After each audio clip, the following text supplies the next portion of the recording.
So in this example, you have two radical expressions. You have one here with the square root of x and one here with the square root of x minus 3. But what makes this problem different is you have another term in there. You have that 3 there. Now, the first step is always to isolate the radical, right? Well, there's two of them, so how do you know which one to isolate? I would isolate the one that's more complicated, and by that I mean the one that has the more complicated radicand. So I would isolate this one. And it's already isolated, which helps. Okay, so what I'm going to do, now that I have all those arrows all over the place, I'm just going to focus on the square root that's on the right. Now that's different because in all the other problems the square root or the radical that we got rid of was on the left, but this time it's on the right. So I'm going to square both sides so that I'll get rid of the radical on the left, or I'm sorry, the radical on the right. But how do I square the stuff on the left? Okay, so I have to square that out. I can use the smiley face thing. Now I'm going to take the 3 and I'm going to square it. Or I can use the formula. It's going to be minus 2 times 3 times the square root of x. And then I'm finally going to take the last part and square that. Okay? So it's squaring a binomial. That's what we practiced a couple videos ago, squaring a binomial. So we have to keep that middle term in there. Okay? Or you can use the smiley face, and that works too. The right-hand side, now that's good. The square root and the square, they take care of each other, so you just have x minus 3. So the right side this time was a little bit easier to work with. We squared both sides, but we have to multiply that left side out.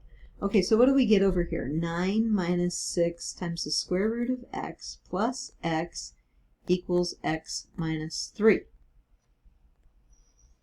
Okay, you can think about that for a minute if you want. Now, we did what we were supposed to do, but we still have a radical in there. We still have a square root. So now you've got to say, all right, get that square root by itself. Isolate that one and get everything else on the other side. So I'm going to subtract 9. I'm going to subtract x. And now I get this. Negative 6 times the square root of x equals negative 12.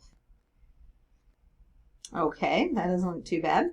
I'm going to divide both sides by negative 6. Remember we talked about that? So I'm going to divide by negative 6, divide by negative 6, and I get the square root of x equals 2. All right, how do I get rid of that square root? Well, now, I've been used to this. I'm going to square both sides again. So I get x equals 4. So I get one answer. I get x equals 4. Is it right? I don't know. So we have to check it.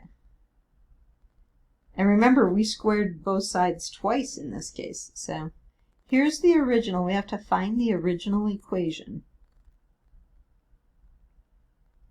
That was the original equation, and we're checking 4. So we're going to put in 4 and see if it works. 4 for x. Okay, on the left I get 3 minus 2. Square root of 4 is 2. On the right I get the square root of 1. 3 minus 2 is 1. Square root of 1 is 1. So yes, it checks. Sometimes they work, sometimes they don't. This time it works, so the answer is 4. Okay, that one wasn't too bad.